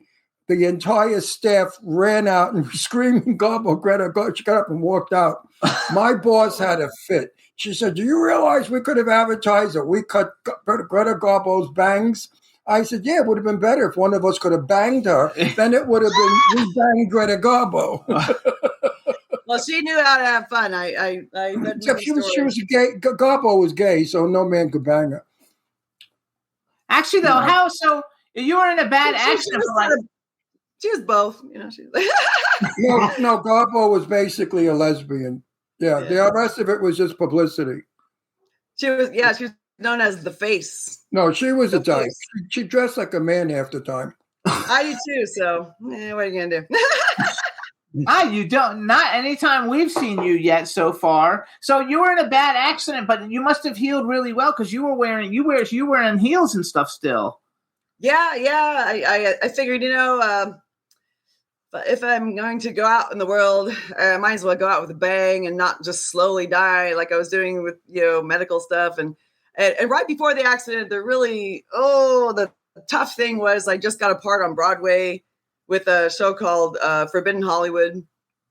And I was going to move to New York, and then the car accident just wiped me out and said, nope, you're going to. So you have to overcome obstacles in life as they come and deal with it. And I am so happy that you have rehabilitated and have such a good outlook, and you're able to do, because I mean, I went down your IMDb, you got like 50 fucking movies that you're in, and I haven't even listed half of them. I'm like, oh my god, I don't have time. How serious was your injury? Serious. She said she couldn't. Are you her? I'm asking her, big mouth, not you. I'm going to put 2 fingers and knock his eyes out. Watch. You want to see eyeballs? Did you hear what she said though before? What'd she say? She said I couldn't walk for 3 years. Yeah. Well, 13 broken bones, 13 broken bones, 9 surgeries. He's got to answer for you. Because she told us. This is her interview, not yours. Oh my God! What did I marry? Did I make a mistake? Loan me $3,000 so I could divorce his fruit. I got to go find me an older one with a brain. Yeah. Oh, nobody's got a brain. I'm an older woman, but. So I have a question for you. Do you, because you're in a lot of horror movies, are horror movies kind of like something that you like a lot, or it just happens to be that you get cast in a lot of horror movies? It's the now thing that sells. So for distribution, that's why a lot of people will make horror movies, because they're cheaper to make and you can make a profit on them. Yes. So basically, that's it in a nutshell. So what is your favorite horror movie? Do you have one? I like the old Universal monsters like Dracula and Frankenstein. I do too. That's what I do too. We like that. It's like, well, that's one good thing about Halloween. We watch TCM and Turner Classic Movies. Those are classic. Oh my God, yes, yeah. I mean, I like my dad was into. It was like going to film school. The way my dad loved the old movies, and I'm talking silent films all the way up. Yeah. So like Lon Chaney, he was known as the man of 1,000 faces, right? That's right. So my thing was I love to change my look up from, every project. So I want to be known as the woman of 1,001 faces. So Ron, because Ron used to have a show called Set the Record Straight. A television show, not a show. A television show called Set the Record Straight, where he interviewed all the legends of Hollywood. On real television. Jane Russell was his best friend. Jane Russell, what a god. Yeah. He knew Elizabeth Taylor and he knew Betty Davis. He knew like all the people from the genre. Tab Hunter. What's the lady you sat on her knee? Lauren Bacall. He knew all of them. I love her. Oh my God. Lauren Bacall was a doll. But my mother, as a young girl, used to be a silent movie actress. And my grandfather, my God, really? Yeah. And my grandmother used to sneak her to the Astoria studios to do work. And my grandfather found out. He almost killed my grandmother. And he said, "Son tutte putane." All the actors, they're all whores. And you're not going to make a whore out of my daughter. And he stopped my mother from having a career in film. But my mother passed it on to me. She passed it on to me. All we did was talk film. Growing up, I knew all about Valentino, Norma Shearer, everybody. My mother educated. So it worked because today, that's my career. I only talk about Hollywood of yesteryear. I teach people that there was a Hollywood before today. Yeah. Maestro, wasn't him growling at you? He wasn't growling. He was grunting. Oh, yeah. Because when Maestro sleeps, he doesn't like to wake up. So wait, from the olden days, you have a movie that's like your go-to favorite, golden age of Hollywood movie? Oh, wow. Or one that you like a lot? Anna Karenina. Oh, wow. That's a very good.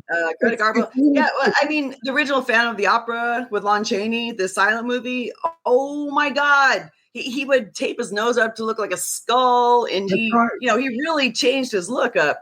And that I take to heart because I do a lot of SFX makeup. I built a Bigfoot last year, and I really love to change other people's looks and my own to really transform. So people don't even recognize you. So that's a lot of fun for me. And I take it from, the people that really knew it in old Hollywood. And Lon Chaney had just this little tiny kit that he did all that with. It's amazing, Did you know that Lon Chaney was deaf? I didn't know he was totally deaf. Was he? He was called clinically deaf. He could barely hear, and they didn't have the hearing aids then that they have today. They had a horn. Yeah. His son, Lon Chaney Jr., only did sign language with his dad. Wow. Yeah. Yeah. He played the Wolfman. So.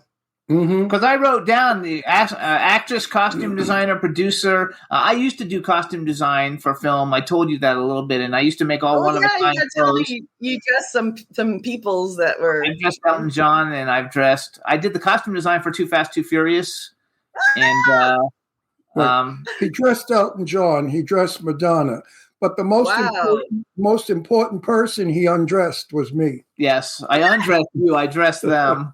No, I used to have this really cool 3 stores in Fort Lauderdale, and like people would come shopping there, like all these famous people. And then I dressed every major horror movie star: Robert Englund, Doug Bradley, like all the majors, Serena Russell, Vincent, Danielle Harris, Ron Russell, all the majors. Ron Russell. Yes, the Ron Russell. But I think so. How long have you? So you've been doing this for a long time, because I read that you started dancing. I forgot 7 or 12 or something really young. 7. Started with ballet and tap and jazz and ballroom, and I pretty much was trained in pretty much every form of dance. So when I would do choreography for dance shows and also do costumes for those too, I'd build entire ballroom gowns and Latin gowns. I put a lot of the various forms of dance into the shows, not just ballroom, but, a little bit of jazz or modern or African dancing or belly dancing, whatever it was. And it would look different than the normal. And I love that, because you just kind of put a little bit of everything, that you learn over the years into it, and it makes it its own unique beast. So I choreograph music videos. There's a couple new ones out. What I really like is this young kid, 30-year-old kid, whatever. He wanted to do this hip hop song with Argentine tango. So that's what we did, and some salsa, and it was very interesting because I hadn't seen anything quite like it. So is it out yet? Is it out? Oh yeah. What's the name of it? Yeah. Tell us the name, and we'll tell everybody to go check it out. Enjoy the ride. Are you the joyride? No. just the dancer choreographer. So where are you actually from originally? Oh, well, I'm from the Midwest originally, a long time ago, and I'm actually from Nebraska. I'm related to Johnny Carson. Are you really? Oh, cool. Yeah. I would have definitely said you're LA. I thought you were born in Hollywood. I would have picked that because you're in my heart. No, you're so theatrical. You're so fabulous. That's what You're what gay men like. Gay men are very attracted to personality. I have a lot of my dance partners were gay. Yeah, because you have that wonderful ability to be up there. You're out there. It's just fun too, though. You're like fun. You're not a boring old lady in a house dress. I'm the most fun. They're asking if you're a sexy tomato. That's a tomato. They're asking if you live in Vegas. In the chat room, they're asking us. In the chat room, they're asking if you live in Las Vegas, but you don't. You live in LA, don't you? I'm like half and half, pretty much. Oh, half and half, you guys. More and more LA. I mean, I just filmed in San Francisco. I filmed in Puerto Rico last year. It's like wherever the work is, I go, and pretty much. Puerto Rico was Bermuda Island, right? Yeah. We'll give some plugs. So you guys, you're going to be able to see her in Bermuda Island, starring Tom Sizemore, Sarah French, who's been on the show, Sherry Davis has been on the show, Alex Reinhardt's been on the show, Noel Guglielmi's been on the show, BJ Mezik's been on the show, and Mike Ferguson's been on the show. Love that. You were in Tommy Rockers. That's where we saw you this weekend. I want to tell everybody, because we had a really good time seeing the Mahal brothers. I think they do. Out of all the indie filmmakers that we all hang out with and everything, I think they're one of the best, of the filmmakers. Their films come out really, really good. It was fun watching Tommy Knockers, especially Sherry Davis's Knockers. Right. Did you love how she was getting banged? Did you love how she was getting banged in that movie? I thought that was phenomenal. The way the camera was angled, you felt like you were screwing her. It was really done well. Yeah, it's true. It's very true. We all did. Which we should give a shout out. Besides you, we had Richard Grieco, Tom Sizemore, Jessica Morris, Robert Lasardo, Robert Donovan. I think Robert Lasardo is the only one who we haven't ever met. We've never met Robert Lasardo. Oh, he's so cool. You got to interview him. Yeah, he's my friend. He's really awesome. I heard he's super cool. I've been a fan ever since. I mean, I know he's been around forever, but like I loved him when he was on Nip Tuck. I don't know if you ever watched that TV show. Yes, right. I did watch Nip Tuck. I love seeing like them bring back some of the older stars. I'm like, oh yeah. He was so good on that one too. There's one he killed somebody, he like feeds him to the alligators. I mean, he was just because everybody says he's super nice, but he's kind of like Mike Ferguson. Like you look at him and you don't know if he's going to be so like nice, and then they have this big smile and they're really nice, but in a way you're like afraid of him before you meet him. Yeah, he's very intelligent, and it's amazing. Yeah, people have a certain look, and you expect him like should I be a little afraid or should I? But then especially though when you see the roles, I mean, he always plays somebody who kills somebody or something. I mean, he's always killing people in movies and shit. So okay, enough of the serious stuff. I mean, the silly stuff. Let's get to the serious stuff. Okay, what's the serious stuff? How'd you meet Paul Gunn? Oh shit. Well, it was at a film mixer in 2018, and do you remember the film? Yeah, we were. The film mixer is a film mixer. Okay. It was for Quantum Arc Media, so one of the production studios in Las Vegas.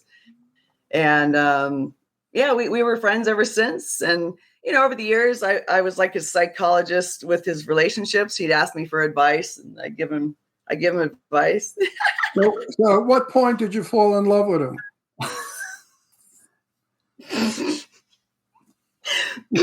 Well, we were singing karaoke one night. They were singing karaoke one night. That's cute. And when did he fall in love with you? When did Paul fall in love with you? I have no idea.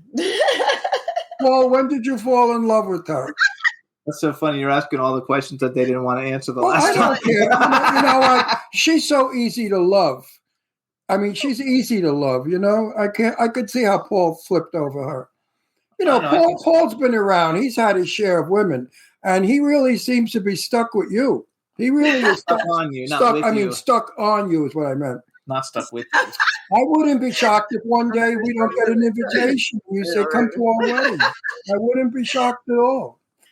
You think maybe one day possibly? He's always been a very great friend, and he's super awesome, and he's well loved. He is very talented. And hey, he's in Bullet Train right now. Shout out for Paul again. He's in the #1 movie in the world right now. Whoop, whoop. What's the #1 movie in the world? Bullet Train. Oh, Bullet Train. We didn't see that yet. We haven't seen it yet, but we've seen this clip though. Oh my God, it's amazing. Oh my God, it's really good. It's a good movie. I will have to watch it then. If Paul were gay, I got a million old queens out here that would kill for him. Oh yeah. He's a sexy guy. A lot of my gay friends too. Yeah, he's got a hot body. He works out. No, he's got a sexy body. As you know, I'm sure you've seen him naked several thousand times. I hope. She's got a new movie too. You have a new movie out, Space Wars Quest. I don't know if it's out yet, but I know they had a premiere a couple weeks ago. Space Wars Quest for the Deep Star. Lots of fun people. Aren't you going to ask me to take off my shirt like you did, Paul? Yeah, take off your shirt. I'll take off my kimono.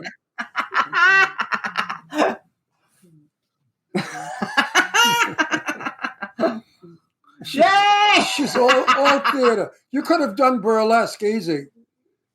Yes. Oh, I love my burlesque peeps. Yes. I know, I love it. I guess that's about Tell Paul to come back on camera. You're fine. Paul, come back. Paul, come back. He's refusing to go on. Go back to our movie. Tell him to come on or I'll kick his ass when I see him. Oh, that's going to happen. He'll drop you in a heartbeat. Anyway. Paul, come on. People listening will have no idea what's going on, but anybody watching will be like, oh, yes. No, let's go back. Come on. I want to promote some of her films. So Space Oh Force yeah, just came Space out. Wars. Space Force yes. just had the premiere. A lot of cool people. Tyler Gallant, Sarah French, Michael Pere, Olivier Gruner, Jed Rowan, Rachel Brooks. They're so fantastic. Oh my God. At least everybody says it's really good too. Like everybody Station, amazing. And his son Hunter even edited part of it. And Anna Heath, his wife's in it. They are so amazing. I love them so much. And it got really good reviewed. Like everybody, I was surprised how much everybody really said it was really good because, sometimes they have these indie movies and people say they're good, but they really suck and they're not being real. But like that one, they're talking about they're being real. Oh my God. Garrow, he worked for Lionsgate, did trailers for them for 16 years. So he knows how to edit. And that is so important in a film that, it's the most important. The attention span these days, really amazing. Great score, great actors to work with. And I love doing wardrobe. He let me have a lot of freedom, especially with my space barbarian. I love it. Bill the space barbarian. Who can say that, right? No, how do you stay so thin? Well, I still teach dance. I teach ballet to young girls, and I still train ballroom. I taught at UNLV in Vegas, and I was a judge at the Dance Olympics because I have a national championship title when I was fairly young in ballroom. So I was always very goal oriented, competitive. They called me Vicious was my nickname when I was competing. Vicious. Oh, and also, and it's wild. I did actually dance in some drag queen shows, because some of my dance partners were. Well, the one guy, Jeff, he looked like a 6'5" Jodie Foster. So, like a what? I was one of the 6'5" Jodie Foster. Yes. And, they thought I was a drag queen too. Like, I'm a girl. What are you talking about? I am too. I think that's a lot of fun. It's been so many fun experiences in life. Have you done a lot of music videos? Have you been in a lot of music videos or choreographed a lot of music videos?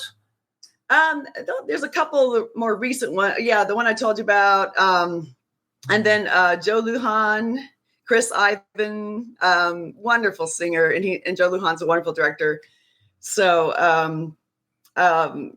it was quite an experience. We wore like jail suits, and we were like the tough.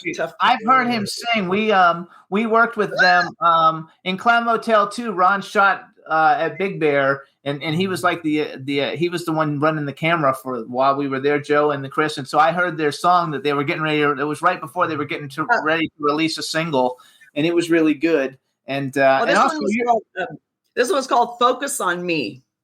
Okay, so that's the two recent ones that I choreographed. So you're in two of his movies, right? Because I wrote down the Immortal Wars and Arena Wars. Oh yeah, Immortal Wars. Oh my God. I got to play a monster, this Mpusa, the squid monster thing. And I love playing monsters because I can do all my weird dance contortion, contortion shit, I know, that's fun. Yeah, actually, it is. Which one were you in, the Immortal Wars or Arena Wars? Are you in both of them? Both, actually. So Joe Lujan's Immortal Wars, number 5 is where, I play Mpusa. I can't talk about the thing coming up, but I'm so excited. I'm playing the lead. Whoop, whoop. Oh, good for you. Okay. Hey, take it. I can't say anything else. Don't you hate that? I have a couple of films coming up, and I'm not allowed to say anything. And I think it's stupid because I believe in pre-publicity.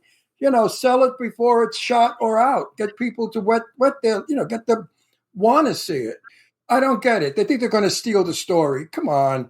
You know how hard it is to get a $3 million film funded? So let them steal the story. They ain't getting funded so fast. Right. Am I right? You have a couple of movies that you've done with a friend of ours, Eugenia Kuzmina. Oh, I love you. She's gorgeous. You have a movie, Mistletoe Massacre, which I love. He won't watch, slasher like Christmas movies, but it's got Todd Bridges, Ken Davician's a friend of ours, Eugenia's a friend, and Angel Salazar. They're all friends of ours. Oh, Angel Salazar, he's so awesome. I got a lot of stories. I'll have to tell you those in private, though. Yeah. We love everybody. We have so many friends in the business. That's why this jerk that's running around saying that Jimmy and I don't like them is stupid. Somebody's running around telling all our friends, "Did you know Jimmy and Ron don't like you?" And it's not true. It was mental. What kind of mental case is doing that? You also did Pay to Die with James Duval and Ken Division, and Eugenia's in that one. Douglas Tate, did you see him Saturday? He was there. At the end, I didn't see him till the very end. He's going to work in a movie. And Kato Kalin was in it. Did you get to meet Kato Kalin? Oh my God. I worked with Kato years ago in a series called The Watcher. Oh my God. It is right around that time of the trial and all that. Oh my God. That's like wild. I never met him, but I saw him. They were awesome. I saw him at a restaurant in Hollywood, West Hollywood. He was with a bunch of gay guys eating. And is he gay or straight, Kayla? I think he's gay. Yes. I don't know. He is gay because he was with a bunch of guys. Also, Diane, do you know Diane Repetto, McLaurin Repetto? She was talking. You do know her, and she's in the chat room. So say hi to Diane. Did you ever have any of her chocolate? Yeah, her chocolate is. Did you ever have any of her candy? It's outrageous. She makes it with love. Diane, cough it up. Oh no, it's really delicious. When I used to eat sugar, I ate her candy. It was gorgeous. Oh. Her fudge was the best. Oh. Yeah. I always like to make dessert. So you worked with Richard. Really good tiramisu. You've worked with Richard Grieco and Robert Lasardo a bunch of times, and Robert Donovan. Yeah. You guys have worked together like a lot. So here's a question I like to ask actresses. So, and it's like a bucket list question. So no wrong answers. Male and female actor. If you could have worked with anybody in the world, male or female, living or dead, who would you like to work with? And then if you could have been in any movie that's ever been made in history, what movie would you like to be in? Well, I really would have loved to have worked with Rudolph Valentino. Who? Oh, Rudolph Valentino. Oh, my mother's favorite. Like literally, like he's got all these like pictures of Rudolph Valentino and my mother. I have a huge collection that my mother did as a young girl. I have more pictures, 8x10s of Valentino, enormous collection. Oh my God, I gotta see these. I was raised on Valentino. My father used to be so jealous. Didn't your mom take a piece of brick from his house or something? We went to Villa Valentino up at Whitley Heights. They were knocking the house down, and my mother took a chunk of it and brought it back on the airplane. And so she could have a piece of Valentino's house. And they wanted to know. They wanted to know what that big piece of cement was and why was she carrying it. She said because it's a piece of Rudolph Valentino's house. So they just looked at her and smiled. We took off from Burbank Airport in those days, and it's a very treacherous when you take off because of the mountains. You have to go straight up. So I kept thinking to myself, I hope that big chunk of concrete's not going to weigh us down. That's hilarious. Okay, that's the female one. Okay, male. Well, that male actor you'd like to work with. Oh no, a male. So a female and a male actor you would like to have worked with, like on a bucket list. Oh my God, there's so many amazing. Oh my God, there's so much talent, past and present, future. Give me a past and a present. Give me a past and a present. And while you're doing that, so Valentino past, present. Oh my God. Oh, I can't think of it. I mean, Brad Pitt's amazing. Okay. Now female. Give me a females. Past. Well, Greta Garbo, as you know. Okay. Some of the. Oh my God, there are so many amazing. Wow. Present. Angelina Jolie. Wow, that's a good one. Angelina Jolie grew up. It was friends with his daughter growing up. I made her peanut butter and jelly sandwiches as a little kid. Did you like Gia? That movie Gia, she's so freaking amazing. But my favorite Angelina Jolie movie, even though it's a cheesy kind of movie, but it's called Hackers. Have you ever seen Hackers? No, I have not. Hackers is like the greatest movie. That one and the one where like the teacher like assaults the girl and then all the girls like fucking like attack the teacher and then they all get in trouble. I forgot what that one was called. And I'd like to say a word about Angelina Jolie. She is the nicest woman, the most generous woman. She's given millions of dollars to all the best causes. She's got a heart of gold.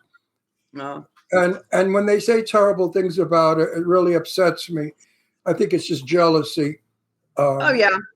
She's haters, whatever. She's a lovely. Yeah, haters. She's a lovely person. Okay, and everything on her is real. And her lips are real. Everything about her is real.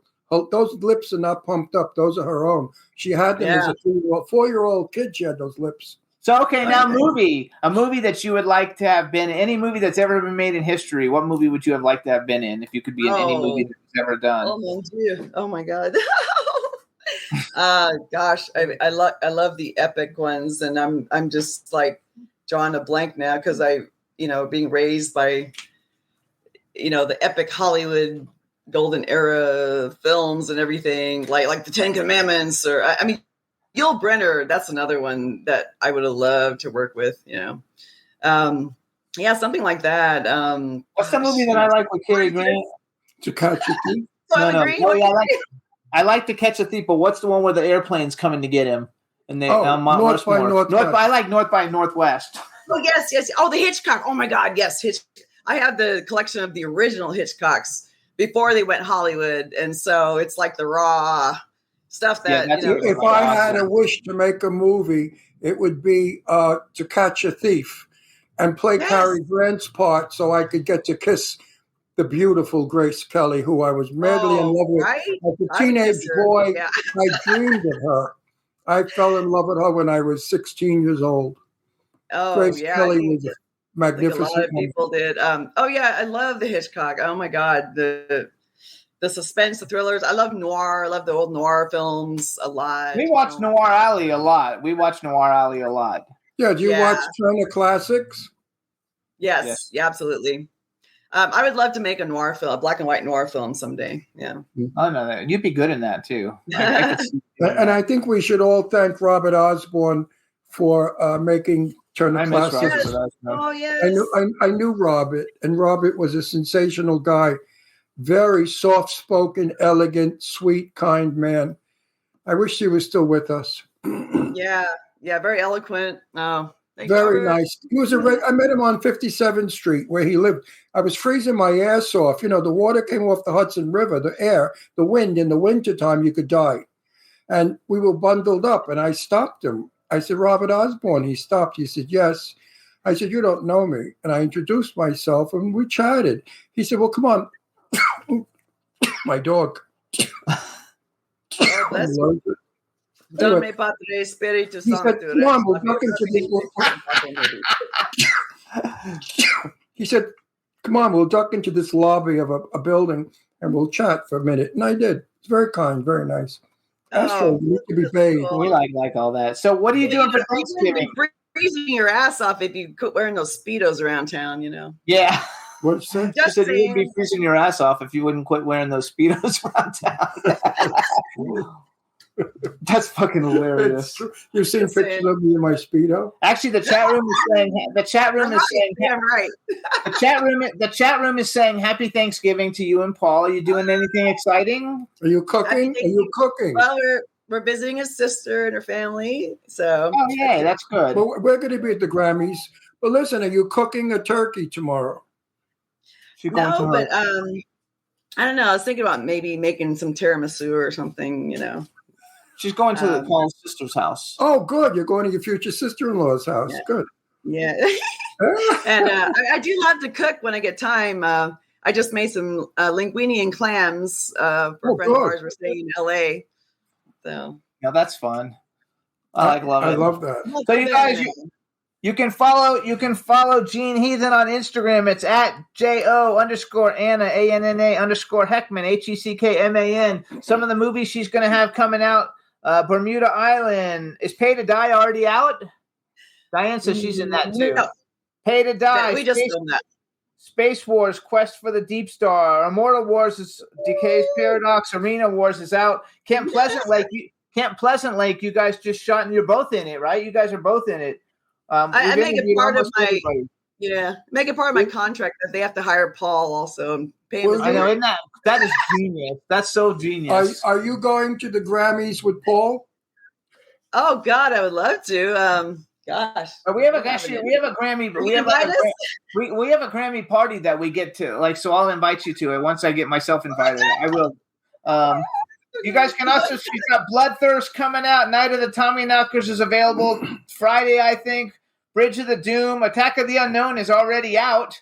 Death Count, which we had a bunch of people from that on the show a couple months ago. So she's got a whole bunch of stuff coming out. We want to congratulate you on all your success. Mostly, I want to say that I really love your personality. There's nobody like you. You're so much fun. You're full of energy. You're full of energy. When people see you, they automatically get happy because you just bring that aura of happiness into the room. And we want to thank you for coming on the show and wish you guys both a happy Thanksgiving. And I'm sure we're going to see you soon. Before the, are you going? I think there's another red carpet coming up, isn't there? I don't know. There's a couple. There's always Pat's.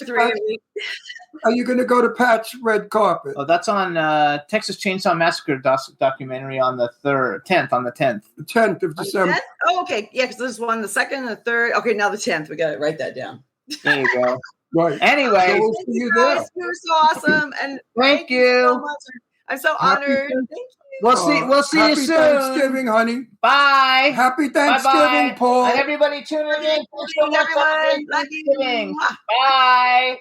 Bye, everybody. Bye-bye. We'll see you next week. See you. Have a happy Thanksgiving. Happy Bye. Thanksgiving, everyone. Come on in, Paul. Say goodbye real quick. You got like 8 seconds. Bye.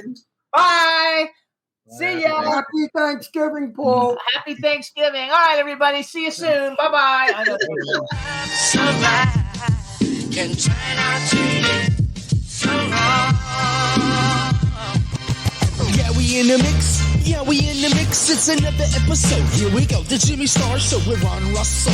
Interviewing the hottest, newest, and truest of today's celebrities. Make sure to subscribe so you can get notified weekly. Jimmy Star, he's the king of cool. Ron Russell, he's a gorgeous dude. Chat room is live and you would be a fool not to vibe with us at the Jimmy Star Show with Ron Russell. Come watch it live on W4CY Radio. Miss some past episodes? Download on iTunes. The Jimmy Star Show with Ron Russell. It's the Jimmy Star Show with Ron Russell.